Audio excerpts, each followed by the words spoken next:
इसी बीच बड़ी खबर आ रही है जम्मू कश्मीर से, जहां अनंतनाग में सुरक्षा बल ने मुठभेड़ में 2 आतंकियों को मार गिराया है। अनंतनाग के बिजबेहरा इलाके में दरअसल सुरक्षा बल ने 2 से 3 आतंकियों को घेरा था, जिसके बाद मुठभेड़ में 2 आतंकी मारे गए हैं। घाटी में इस महीने की अगर हम बात करें तो इस महीने में अब तक 38 आतंकी मारे जा चुके हैं।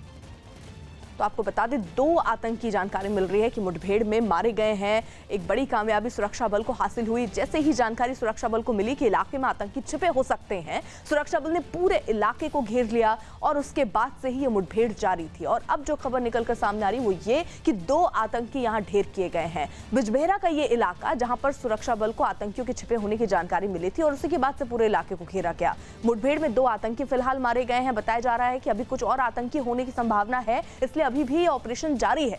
घाटी में इस महीने अब तक 38 आतंकी मारे जा चुके हैं, यानी एक के बाद एक चुन कर इन आतंकियों को ढेर किया जा रहा है सुरक्षा बल के द्वारा से। रिफत अब्दुल्ला हमारे साथ, हमारे सहयोगी इस वक्त जुड़ चुके हैं। रिफत, क्या अभी और आतंकी इलाके में छुपे हो सकते हैं? क्या ये ऑपरेशन अभी भी चल रहा है?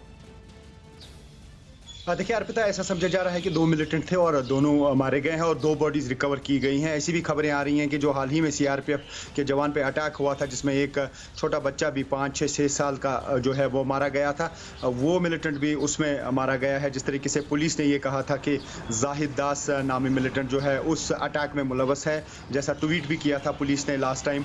तो ऐसा समझा जा रहा है कि शायद वो मिलिटेंट भी मारा गया है इस एनकाउंटर में। हालांकि अभी ऑफिशियली इस चीज़ की पुष्टि नहीं हुई है, लेकिन कुछ सोर्सेज या कुछ अफवाहें ऐसी भी हैं। फिलहाल 2 मिलिटेंटों के मारे जाने की खबर आ रही है और समझा ये जा रहा है कि एनकाउंटर जो है ऑलमोस्ट खत्म हो गया है और 38 मिलिटेंट, जैसा आपने कहा कि जून के महीने में मारे गए हैं और तकरीबन 120 के करीब अब मिलिटेंट मारे गए हैं 1 जनवरी से लेके अभी तक। और लगातार इस तरीके के ऑपरेशंस खासतौर से साउथ कश्मीर में जारी हैं और जिस तरीके से खबर मिल रही है पुलिस, सीआरपीएफ या आर्मी को कि कहीं पे भी मिलिटेंट छुपे हुए होते हैं और फौरन कॉर्डिनेट सर्च ऑपरेशन किया जाता है और ये सिलसिला लगातार जारी है और 2 मिलिटेंट अब मारे गए हैं इस एनकाउंटर में। अर्पिता जी, उधर पाकिस्तान ने एक बार फिर सीमा पार से सीज फायर का उल्लंघन किया है। पाकिस्तान की ओर से जम्मू कश्मीर के नौगाम और बारामूला में गोलाबारी की जा रही है, जिसका भारतीय सेना की ओर से करारा जवाब दिया जा रहा है। लेकिन पाकिस्तान अपनी हरकतों से बाज आता नजर नहीं आ रहा है। लगातार पाकिस्तान की तरफ से ऐसे ही सीज फायर का उल्लंघन होता रहा है और एक बार फिर से